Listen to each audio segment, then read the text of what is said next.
میرا پرسنلی میرا سروے ہے، میں نے سروے کیا، نوجوانوں سے پوچھا، طریقے سے پوچھا، تو نہ ان لوگوں کو جنازے کی نماز کا طریقہ معلوم ہے اور نہ دعا یاد ہے۔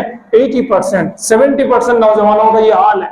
آپ سیڑھیاں اترتے آپ اپنے دوست سے پوچھ لیں تمہارے کو جنازے کی نماز آتی کیا، دعا آتی کیا، آپ خود دیکھ لیں، آپ اپنے آپ سے بھی سوال کر لیں۔ رب اشرح لي صدري ويسر لي أمري واحلل عقدة من لساني يفقهوا قولي اللهم صل على محمد وعلى آل محمد كما صليت على إبراهيم وعلى آل إبراهيم إنك حميد مجيد اللهم بارك على محمد وعلى آل محمد كما باركت على إبراهيم وعلى آل إبراهيم إنك حميد مجيد۔ محترم بزرگوں اور ملت کے نوجوانوں، آج انشاءاللہ اس خطاب میں ہم جاننے کی کوشش کریں گے نماز جنازہ کے احکامات۔ میرا دھیان اس موضوع کے طرف اس لیے پلٹا کہ میں نے اپنے طور پر ایک سروے کیا ہے اور نوجوانوں سے پوچھ تاچھ کی ہے، ایک آئیڈیا سے اندازہ لگایا، بعض نوجوانوں کو میں نے باضابطہ پوچھا تو میں نے 70-80% اپنے سروے میں یہ پایا کہ نوجوانوں کو نماز جنازہ کا طریقہ نہیں معلوم، نماز جنازہ کی دعا یاد نہیں ہے، وہ بس بازو والے کو دیکھ رہے یا سامنے والے کو دیکھ رہے اور نماز پڑھے ویسا کر رہے جیسا عید میں کرتے۔ اس لیے میں نے سوچا کہ اس مرتبہ کچھ بات اس پہ کی جائے اور پھر اس کے احکامات اور اس کا طریقہ تفصیل سے بتایا جائے۔ محترم بزرگوں اور نوجوان دوستوں، اللہ رب العزت نے قرآن کریم کے اندر بہت سی جگہ پر بتایا کہ ہم نے تم کو آزمانے کے لیے پیدا کیا ہے، اور کئی جگہ اللہ رب العزت نے یہ ارشاد فرمایا تمہیں میں جو مال دوں گا وہ بھی تمہیں آزمانے کے لیے، تمہیں جو اولاد دوں گا وہ بھی تمہیں آزمانے کے لیے۔ اللہ کے رسول صلی اللہ علیہ وسلم نے ایک جگہ ارشاد فرمایا بہترین دولت جو انسان دنیا میں چھوڑ جاتا ہے وہ نیک اولاد ہے، لیکن افسوس ہے، صد افسوس ہے، ہمارے معاشرے میں ہم مسلمانوں نے اپنے بچوں کو ہر طرح سے ان کو تیار کرنا چاہا، ایجوکیشن انہیں دیا، صحت انہیں دی، اچھے کپڑے انہیں دیے، اچھا بنگلہ انہیں دیا، اچھی گاڑیاں انہیں دی، اچھی گھڑی اور اچھا موبائل انہیں ہم نے دیا، اچھا معاشرہ، اچھا کلچر ہم نے ان کو دینے کی کوشش کی، اپنے گاؤں اپنے شہر کے ٹاپ سکول میں ان کو پڑھایا، ٹاپ کالج میں ان کا ایجوکیشن کرایا، اچھے سے اچھے انسٹیٹیوٹ کو ان کو بھیجا، یہاں تک کہ بہت سارے مسلمان ایسے ہیں جنہوں نے اپنے بچوں کے فیوچر کے لیے امریکہ بھیج دیا، لندن بھیج دیا، دبئی بھیج دیا، آسٹریلیا بھیج دیا۔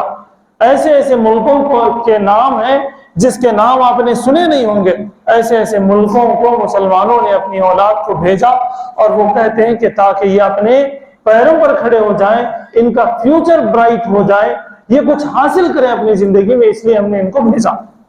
یہ لوگوں کا کہنا، لیکن افسوس اس بات پر ہے کہ اگر باپ کا جنازہ سامنے رکھا ہوا ہوگا تو ان کی اس اولاد کو جو ایجوکیٹڈ ہے، اچھے اسکول میں انہوں نے پڑھا، اچھے کالج میں انہوں نے ٹاپ لیول پہ انہوں نے ایجوکیشن حاصل کیا، تعلیم حاصل کی، اور انہوں نے بہت اچھی جگہ پر جاب میں وہ لگے ہوئے ہیں، پتا چلا ماہانہ 1 لاکھ 2 لاکھ 2.5 لاکھ 3 لاکھ ان کی سیلری ہے، لیکن جب وہ جناب عین وقت پہ جب جنازہ تیار تھا اس وقت پہ آئے، نہ اس کو اپنے باپ کو نہلانے کی توفیق نہ اس کے پاس جو ہے آخری وقت میں ٹھہرے رہنے کی توفیق، کچھ نہیں کیا نہیں۔ جب وہ سوٹ بوٹ پہ آتے ہیں تو بہت سارے نوجوان ایسے بھی ہیں جن کو معلوم نہیں ہے کہ جوتا اگر پہن کے جنازے کی نماز پڑھیں گے تو نماز ہوگی بھی یا نہیں ہوگی، یہ معلوم تک نہیں ہے۔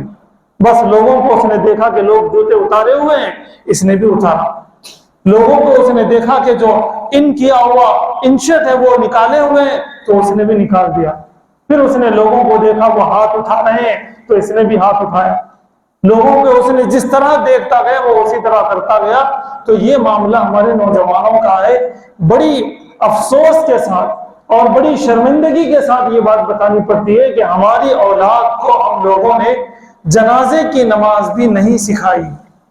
سب سے پہلے میں یہ گزارش آپ حضرات سے کروں، نوجوانوں سے بھی کروں کہ وہ اس کو سیکھ لیں، اور بڑے احباب سے بھی کہوں کہ وہ پہلے مرحلے میں سب سے پہلے وہ کوشش کریں کہ اپنی اولاد کو جنازے کی نماز سکھائیں، اس کا طریقہ بتائیں، اس کی دعا سکھائیں، یاد دلائیں، اس کی ضرورت۔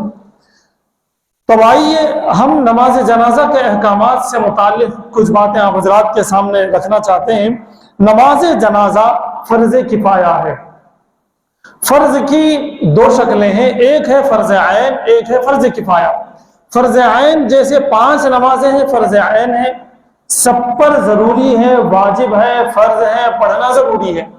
فرض کفایہ ہوتا ہے اگر بستی کے کچھ لوگوں نے پڑھ لیا تو سب پر سے بلا ٹلے گی، اگر خاندان کے کچھ لوگوں نے پڑھ لیا تو فرض ادا ہو جائے گا، اگر گھر کے 1-2 افراد نے پڑھ لیا تو فرض ادا ہو جائے گا۔ اس کو کہتے ہیں فرض کفایہ۔ یعنی نماز جنازہ فرض کفایہ ہے، اگر خاندان کے چند افراد نے پڑھ لیا تو پھر ان سے پوچھ نہیں ہوگی باقی افراد سے۔ گھر کے 1-8 آدمی نے پڑھ لیا تو باقی افراد سے پوچھ نہیں ہوگی، اگر کسی نے نہیں پڑھا تو پھر سب سے پوچھ ہوگی، تو اسے کہتے ہیں فرض کفایہ۔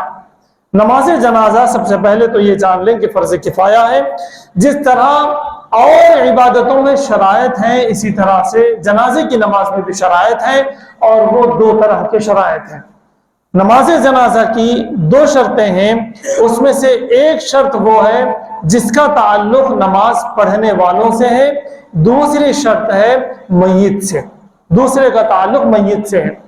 نماز پڑھنے والوں کے لیے شرائط جو چیزیں ہیں، جو عام نمازوں کے لیے شرائط ہیں وہی چیزیں شرائط ہیں، جیسے طہارت کا ہونا یعنی پاکی کا ہونا، جسے دوسرے نمازوں میں شرط ہے اسی طرح سے شرط ہے نماز جنازہ کے لیے۔ ستر عورت کا ہونا یعنی ان چیزوں کا ڈھانکنا جن چیزوں کا ڈھانکنا نماز میں ضروری ہے، یعنی ڈریس پہنے ہوئے ہونا۔ اگر سطر ڈھانکے ہوئے نہیں ہوں گے تو جس طرح نماز عام نمازیں نہیں ہوگی اسی طرح سے جنازے کی نماز بھی آپ نہیں پڑھ سکتے۔ استقبال قبلہ کا ہونا یہ بھی ضروری ہے۔ استقبال قبلہ یعنی قبلے کی طرف رخ کر کے نماز پڑھنا یہ بھی ضروری ہے، اور نیت کرنا یہ بھی ضروری ہے۔ بغیر نیت کے نماز پڑھیں گے تو پھر نماز نہیں ہوگی۔ یہ الگ بات ہے کہ نیت دل کے ارادے کا نام ہے، اگر باضابطہ زبان سے آپ نیت کرتے ہیں تو ٹھیک ہے، اگر آپ نے زبان سے نیت نہیں کی لیکن آپ نے جنازے کی نماز پڑھنے کے لیے آپ نے کھڑا ہے صف میں تو نیت ہو ہی گئی۔ لیکن یہ بات اس لیے بھی بتانا پڑتا ہے کہ بہت سارے لوگ ایسے ہوتے جنازے میں آئے ہوئے ہوتے اور وہ دنیوی اپنے بزنس کے باتوں میں اور اپنے واٹس ایپ کے باتوں میں، اپنے فون کے اندر اور اپنے گیم کے اندر لوگ ملوث ہوتے ہیں، تو بغیر نیت کے بے نیتی کے جو ہے وہ نماز پڑھ لیتے ہیں، تو ایسے لوگوں کی نماز نہیں ہوگی۔ نیت ضروری ہے، شرط ہے۔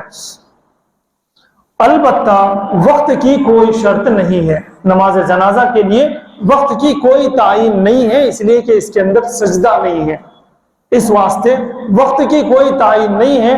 اگر کبھی نماز کے بعد نماز جنازہ نہ پڑھی جائے بلکہ 10 بجے پڑھ لیں یا 4 بجے پڑھ لیں یا کسی ایسے وقت میں پڑھ لیں کہ جب نماز نہیں ہوئی تھی، تو بہت سے لوگ پریشان ہوتے ہیں، معلوم نہیں ہوتا۔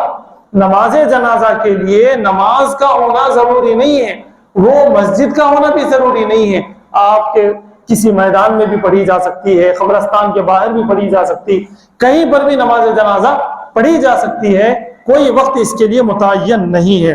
اسی طرح سے نماز جنازہ کے لیے وضو شرط نہیں ہے، یعنی نماز